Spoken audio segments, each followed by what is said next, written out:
Tere! Täna siis on mul live kell 3, juba varsti kohe live siinsamal lehel numbrite keele Ameerikesega ja tema vast ilmunud ingli numbrite kaartidest ja tema enda elust, igapäevaelust numbritega ja nii edasi. Loosime välja ka 2 auhinda, minu esimese raamatu ja tema siis uued ingli numbrikaardid. Kui sa oled aktiivne osaleja, küsija, jagaja oma lemmiknumbrite või korduvnumbrite osas. Ja ma täna enne siin, kui ma laivi lähen, tahaksin rääkida ka sellest, et nüüd selles kuus täiskuu väga suur shift toimub seal Kalju-Kits veevalajasse. Väga suur shift ja shift toimub naisenergiate vahel. Ehk siis varasemalt on märke ja ma tunnen ise, ma ise olen saanud kogemusi tunda, selliseid transformatiivseid, alkeemiliselt transformatiivseid kogemusi, elamusi ja niisuguseid nagu igapäevaseid, lipsavad siia-sinna, vaata, märgid, eks ju, muutustest ühisväljas ja täna ma sain ka kinnitust ühes teises podcastist, et see tõepoolest, et see nii on, eks ju, rahvusvahelisest. Ja see on see, et naised omavahel, et kui varem on olnud sellist vastandumist, siis midagi on hakanud selles pingekoldes või võimuvõitluses või niisugune nagu valus muutuma. Ka minu postitused on tasapisi seda rääkinud, et ärge looge valukehasid, eks ju, vaid tulge oma tõelisse olemusse. Tegelikult ma tasapisi olen seda nagu rääkinud ja siis ma saan selliseid vastuseid, eks ju, kinnitusi sellele. See on nii normaalne minu elus. See näitab ainult mulle seda, et ma pean usaldama veelgi rohkem oma intuitsiooni, mitte et ma seda juba ei tee, aga Ja selle eesmärk on see, et ajaloos on olnud niimoodi, et naised omavahel on hoidnud endale või nii-öelda ei ole olnud võib-olla liiga usaldavad omavahel, aga siin on nagu mingi muutus toimumas kollektiivis, ka võõraste naiste vahel, et mingi jagamine, mingi ühtehoidmine, mingi toetamine. Ja oma lugude jagamine, selles mõttes mitte tagarääkimine, vaid inspireeriv ja mitte valukeha toitev, vaid täiesti tervendav, lihtsas võluvas võtmes, inimlikkuses võtmes. Lihtsalt kohal olemine, kuulamine, aksepteerimine on see ja kuidas aitab sellistest vastandumist, kui sa tunned kelleski näiteks oma eelmise elu mustrit või midagi siin trigerdab, siis ma jälle kordan ühte asja, seda Ho'oponopono palve. See tundub hästi kerglane, mõni võib mõelda, see on liiga lihtne töötada, aga just vastupidi, see lihtsus töötab väga sügaval, isegi meile seletamatul tasandil, mitmedimensionaalselt. See hõlmab enda alla ka eelmisi elusi, mis on nii meeste kui naiste vahel, meeste ja naiste vahel, ühesõnaga erinevate hingede vahel on dünaamikad üles tulnud. Ja seda nii sotsiaalmeedias, suunamudijad, muusikud läbi aja, eks ju, aga ka eestlased, venelased näiteks siin maal või võõramaalased, eks ju, niisugune kaitseefekt on. Ja see alati tegelikult, kui keegi, kas mõlemad või üks pool nagu peab vastanduda või kogu aeg nagu tõmmata käima seda saagi, siis tegelikult selle käima tõmbajas on probleem üleval ja ta projitseerib kedagi oma päritolu perekonnast sellele teisele inimesele, kes võib-olla on väga-väga särav valgustäht, kes peegeldab talle teravalt midagi, et sinus on veel see valu. Ja ta ei tee seda pahatahtlikult, ta võib-olla isegi näitab mitmeid kordi välja, et tema poolt on austus, et tema ei pea vaenu või tema austab näiteks venelasi ja arvab, et venelased ei ole kõik Putinid, vaid selle sõja eesmärk on ainult üks inimene ja tema käsilased, eks ju, mitte kogu Venemaa ja venelased. Et aga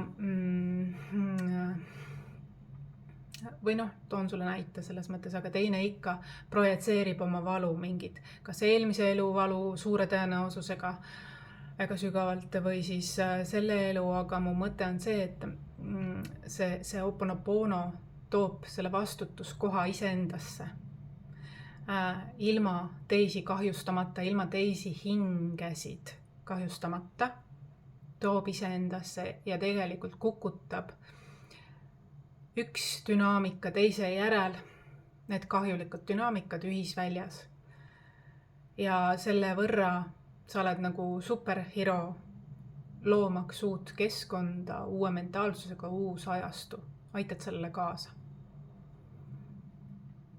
Näiteks, kui ma toon sulle ühe kogemuse, kui mina suhtlen kellegiga ja ma tunnen selle naisterahvaga, ma tunnen, et temas on nii suur valu, et ma lihtsalt, ma nutan. Ja ma ei teagi tema võib-olla lugu ja kõike seda. Ja siis hiljem tuleb välja. Ja seda aitab ka see, et aitab see sama Ho'oponopono. Võib-olla tema on selle valuga nii harjunud, et ta isegi ei pööra sellele enam tähelepanu. Tema jaoks on see normaalsus juba. Aga minu jaoks on see uskumatu. Et ja mitte vajalik, eks ju, et on võimalik ümber pöörata, aga noh, selles mõttes. Ja siis see Ho'oponopono ongi see, aga võib-olla ta peegeldab mulle kedagi mind eelmisest elust, on ju.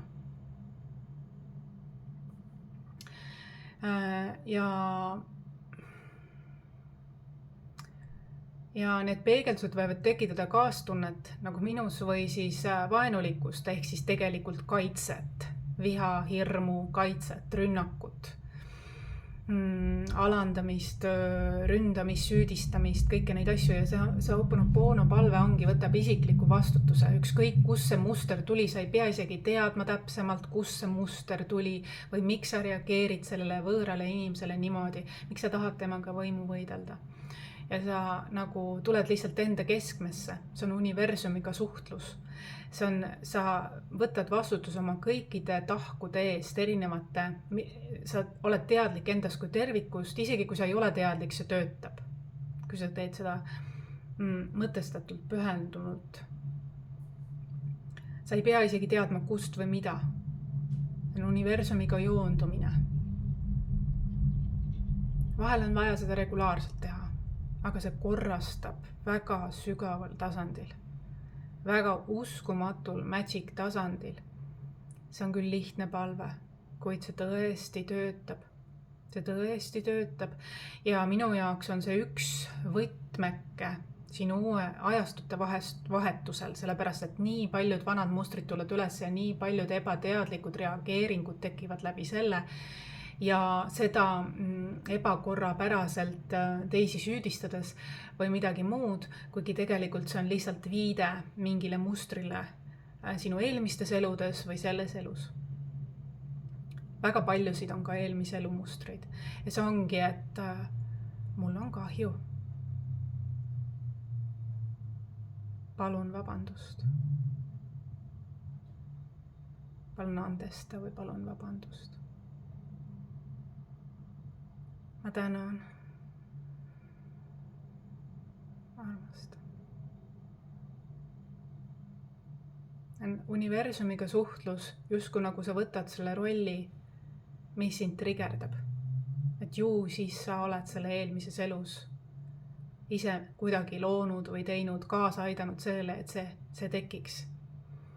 Kuskilt sai see alguse, aga et see jätkuks, sa võtad vastutuse. Ja võtad isegi lausa selle rolli eest vastutuse. Ja see tundub utoopia, et mis kui ma ei kanna kellegi teise koormat, aga tegelikult see on niimoodi, et me vahetame neid rolle. Ja siis sa tegelikult lähed otse tuumani selle palvega, enda sees, mida sa kannad, sest mitte ainult see inimene, vaid ka teised inimesed seda peegeldavad sulle muidu edasi. Kolle oled sina, sa võid püüda hävitada sõnadega või tegudega kedagi, aga see ei päästa sind. See ainult loob ja taastab ja suurendab seda valukeha, aga see palve vabastab.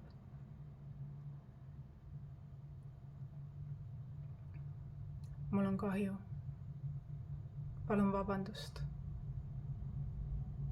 Ma tänan uue võimaluse eest. Ma armastan.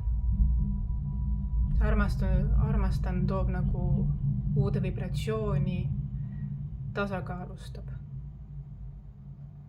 Ja tähtis on isegi armastada seda, kes kunagi võib-olla haiget on teinud. Selles mõttes armastada, andestada, selles mõttes,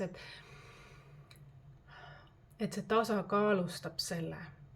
Mitte otseselt armastada, universaalselt, hinge tasandil ma mõtlen. Sest kui sa midagi vihkad, siis sa oled lojaalne sellele ja sa muutud selleks. Seega see on maailma parem paik, kui sa võtad vastutuse selle eest.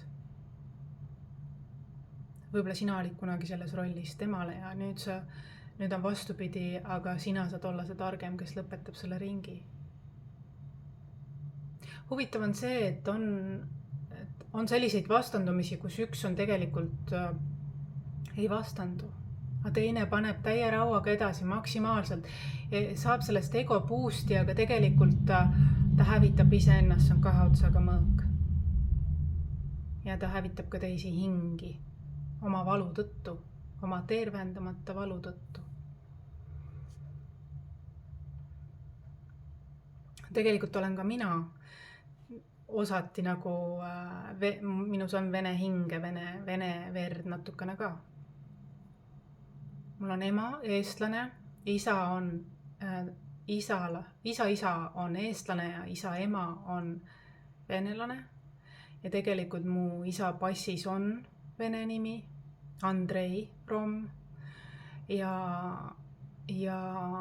millegipärast ta lasi kutsuda ennast Andres Rommiks, niisuguse eestipäraseks, ma ei tea täpsemalt, ma ei mäleta enam, mis selle lugu oli, kuid ta arvas, et nii on võib-olla lihtsam, aga mina isiklikult arvan, et ükskõik, mis nimi sul on, see ei ole juhus, on tähtis oma väesse astuda just sellisel moel, nagu see on loodud või pandud looduse poolt. Selles on oma vägi. Aga kõik venelased ei ole Putini võib-olla selle maailmavaatega. On väga palju intelligentseid. Igal maal on omad prompkad ja omad intellektid. Ja lihtsalt me puhastume praegu. Pigem ma arvan, et mul on niisugune nagu ka vene hinge minus on pigem mulle kasuks elus tulnud. Et ma arvan, et mu töös, mu loomingus, see, kuidas ma armastan, see on väga piiritu, eks ju. Et või pühendan. Vahel lööb ka temperament välja, aga see on selline pigem on see mind elus edasi viinud, kui et mulle midagi kannatust loonud või midagi. Ma pigem leian, et see on mulle õnnistuseks olnud ja ka selline kaitsev on ka olnud, et kaitsev hinge tasandil eelkõige. Tunnen, et suur kaitse tuleb sealt. Hinge tasandil. Kõrgem kaitse. Nii et igal maal on omad need. Ja vastavalt selle, kuidas sa välja saadad, tuleb, aga see palve tasakaalustab.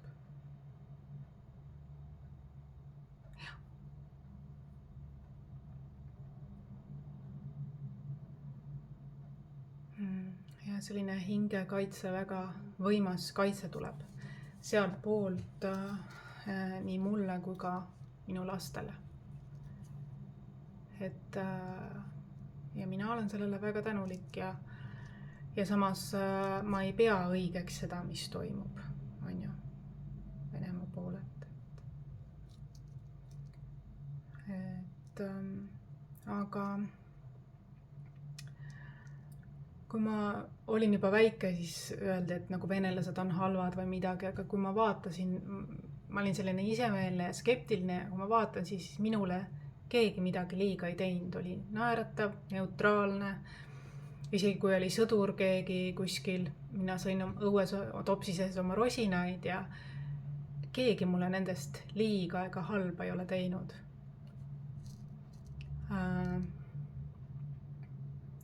Pigem ma olen väga palju ka koostööd teinud selles osas ja nendega ja ainult positiivne, sest minu suhtumine on, sest mina oma suhtumisega loon, et ma tõmban oma ellu selliseid, kes on intelligentsed venelased olnud. Ma arvan, et see ongi see võti olnud, miks minu kogemused sellised on olnud. Et ma olen valinud niimoodi. Kui ma olin juba väike, siis mul olid sõbrad ja need sõbrad võisid olla vahel erinevad. Näiteks keegi uus sõber tuli meie ringi ja siis ma tundsin, et mina mõistsin neid mõlemaid, mina hoidsin neid mõlemaid, ma suhtusin neisse mõlemasse aktsepteerivalt, aga üks vastandus teisega või tekkis seal mingid projitseeringud ja tihtilugu see on, nad tõmbavad just sellist endale ellu, kes projitseerib neile kedagi või midagi. Isegi need, kes tegelikult ei ole need, kes tõmbavad saagi käima, ka neil on mingi valupunkt, mis tõmbab selliseid inimesi kiusupunne või niuksi nagu üleolevaid või niuksid ärategijaid, eks ju. Et seal on mingi teema kuskil. Et tähtis on nemad ka sellega, selle Ho'oponoponoga kas või jonksutavad läbi, universumiga, selle kanaldusega, sest see on kanaldav palve. Jonksutavad selle läbi, puhastavad seda oma energia väljas selle sama palvega. Ja ma mäletan, ma olin sellest väga kurb, sest ma tegelikult tahtsin, et kõik saaksid läbi selles ringis. Aga see oli tegelikult natukene isekas soov ja natukene võimatu soov, sest neil olid omad protsessid. Mina olin protsessinud niimoodi endas kui tervikus juba lapsena, ma arvan, et ma olin 12-14 siis. Mina olin enda sees protsessinud, et mina suutsin mõlemaid vastu võtta. Aga see oli nende teema ja mina nende eest teha seda ei saanud. See on ideaalses maailmas, et kõik saavad kõigiga ülimalt läbi. Aga kui ei saa, siis on tähtis lubada neil anda oma ruumi.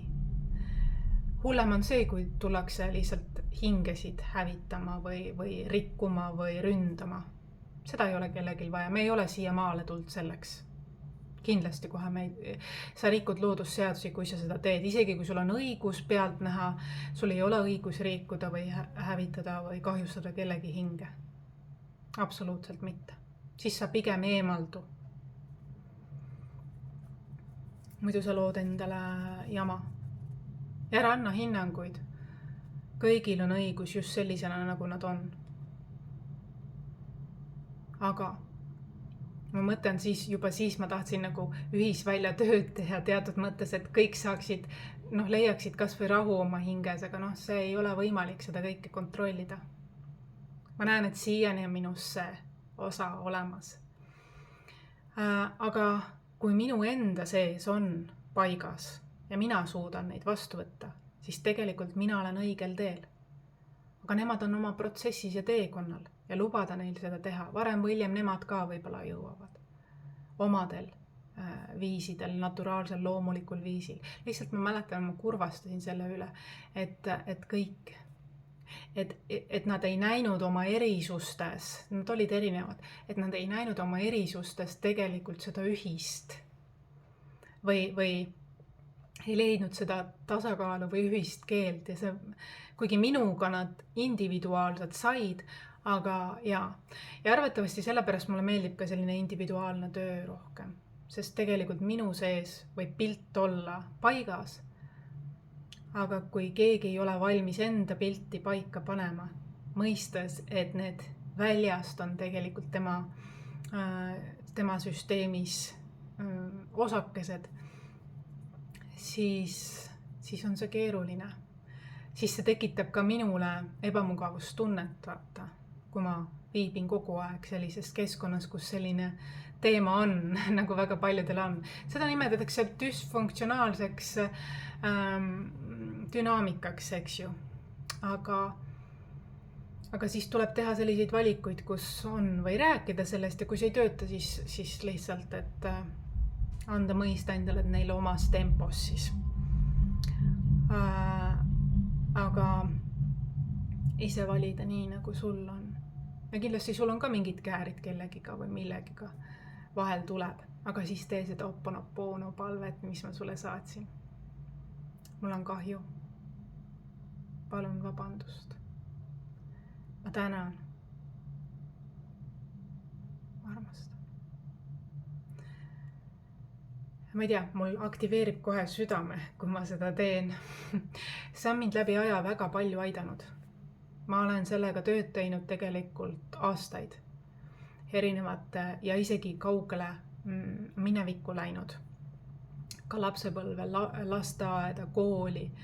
Kõik inimesed kellega mul on käärid olnud läbi teinud seda palvet tegelikult. See on mind enesearengu teekonnal väga palju aidanud. See on magic. Ja kui keegi mõtleb, et kas tuleviku mina ikkagi on olemas, et kas see tähendab, et ma olen nagu UFO või robot siis või? Tuleviku mina ei näe ennast kui tuleviku minas või UFO-na või robotina või ma olen näinud ennast ja hingevaates olen näinud, et sinised inimesed nii-öelda on ju, nagu ma olen kirjutanud oma raamatust Apolloonia lugu depressioonist ärkamiseni. Kui sul on raske mõista, kes on sisemine laps, kes on tuleviku mina aspektid sinus endas, siis mina näen seda niimoodi, et tuleviku mina on keegi, kes on sinuga oleviku minas praegu, siin ja praegu. Ta on sinuga tegelikult, see aspekt sinus kui tervikust, ta on kogu aeg kaasas. Kui ta nimi on tuleviku mina sellepärast, et ta aitab sul luua või leida neid võtmekesi ja võimalusi ja valikuid praeguses hetkes. Näiteks sul on mingi eesmärk ja ta annab sulle teada, kas see resoneerub tegelikult sinu, kuidas öelda, edasi arenenud versiooniga, kui mitte, siis ta annab sulle tegelikult ebamugavustundega teada. Võib-olla sa eirad seda ja lähed edasi ja siis sa saad omad õppetunnid, aga kui see resoneerub sinu tuleviku minaga ehk kõrgema minaga, sinu kõrgema minaga tähe perekonnast aspekt, fragment on ju, energia sinust kui tervikust kuulub sinu juurde. Aga kui see on õige eesmärk, Dharma teekond sinuga kooskõlas, sinuga resoneerub, siis ta hakkab sulle tooma, võib näidata sulle meditatsioonis seda teekonda kas etappidena või siis juba valmis kujul. Ja ta võib anda sulle mingeid väikseid vihjeid nii-öelda, sest tema näeb tervikpilti kõrgemas plaanis. Ta on energia, ta on vormitu, ta võib muuta oma kuju. Ta võib muuta oma kuju vastavalt sellele, mis suuna sa võtad, võib-olla tuleviku minas, võib-olla sa muudad midagi, siis see ka muutub. Ühesõnaga, see on selles mõttes. Kui mineviku mina on sinu sisemine laps, siis sinu tuleviku mina on kõrgem mina. Sinu kõrgem mina, kes näeb suuremat pilti ja aitab sinu inimesele minal, sinu oleviku minal siin ja praegu luua, teha selliseid valikuid. Või mõtteid valida, või korrastada, ja nii edasi, märgata, luua, istutada seemneid nii-öelda. See on lihtsalt selline toetav, võiks isegi öelda natuke vanemlik 2-in-1 unisex vanemlik aspekt sinus, tasakaaluks ka sinu sisemisele lapsele, ja võib-olla sellises tundmatus olukorras muutuste keskses maailmas, nagu me elame, on see väga väärt teejuht. Suurim õpetaja üldse sulle, sest tema teab sind inside out. Ei tea AI, et tegelikult teab sinu kõrgem mina ja selleks on vaja saada kontakti kehameel ja hing, sellist orgaanilist kontakti. Kuigi ma ütlen sulle ausalt, ma olen viimase väga palju abi saanud AI-lt, mul on väga head küsimused olnud ja ma olen neile väga üllatavalt häid vastuseid saanud tegelikult ka. Kuid kui ma teen selliseid pikaajalisi plaane, siis ma teen seda vastavalt läbi oma tuleviku mina ja praeguse mina ja mineviku mina joondumuse. Sest mina tahan teha selliseid valikuid, mis on pikaajalised ja alalised ja kindlad, vettpidavad. Ja see nõuab loomulikult väga dünaamilist pühendumist, loomist enne kui ringlema läheb. Või käiku läheb, eks ju. Et tuleviku mina on reaalne teejuht või abiline, energeetiline, mis vahetab vormi, võib muutuda. Aga ta on osa sinust ja kui sa ütled, et sellist asja pole olemas, siis sa oledki tegelikult, käidki teadmatuses, usaldad elu, usaldad, et mis ühisväliga toob ja kõik need asjad, aga kui sa oled manifestor, siis sa tegelikult austad oma tuleviku mina aspekti endas praegu, siin ja praegu, sest see teab, mida sinu praegune ja mineviku mina ei teadnud. Ja see on tegelikult töötab läbi intuitsiooni. See on energia. See on energia, aga sellel on reaalsed tulemused. Ja sellised tulemused, mida mitte keegi ei kõiguta, kui sa seda kastad ja toidad ja teadvustad. Seega võib ju naeruvääristada, kas see on mingi UFO, et me oleme kõik UFOd või asjad. Me oleme niikuinii kosmilised. Niikuinii me oleme kosmilised, siin ja praegu isegi. Me ei pea selleks tulevikku minema. Aga siin maises kehastuses me siiski on meil omad eesmärgid kooskõlas oma maise ja ebamaise teekonnaga. Ja tuleviku mina, sinu kosmiline mina, sinu intuitsioon, sinu täheperekonna aspekt näeb kõrgemat pilti. Ta teab. Miks on mõned inimesed nii, et nad kogu aeg peavad erinevaid kõrvalteid käima, et jõuda ikkagi peateele ja oma rajale. Aga mõni kohe läheb, käib oma peateed ja teeb valikuid, mis on sellised alalised, head investeeringud nii tervisesse, suhetesse, rahasse. See ongi sellepärast, et nad on teadlikud sellest aspektist. Kas teadlikud või alateadlikult nad on ühenduses ja usaldavad. Et ma ei näe, et siin midagi naeruväärselt on. See on tegelikult väga praktiline tööriist, kui päris aus olla. Ja vaata, mitte keegi ei tea siin nii täpselt, kui sinu enda isiklikud aspektid sinus. Seega nad teavad, mis toimib sinu jaoks, mis on hea tee, mis ei ole, mis on head võtted, viisid, etapid. Et sellega kontakti saada ja seda hoida võib olla väga mänguline, mitte hirmutav. Ja vaat see ongi, tulevik ei ole hirmutav, kui sul on kontakt sellega. On tundmatu või mis iganes on, sa tead. Aitäh sulle, tulge siis täna laivi numbrite keele merikesega ja kohtume. Nägemist!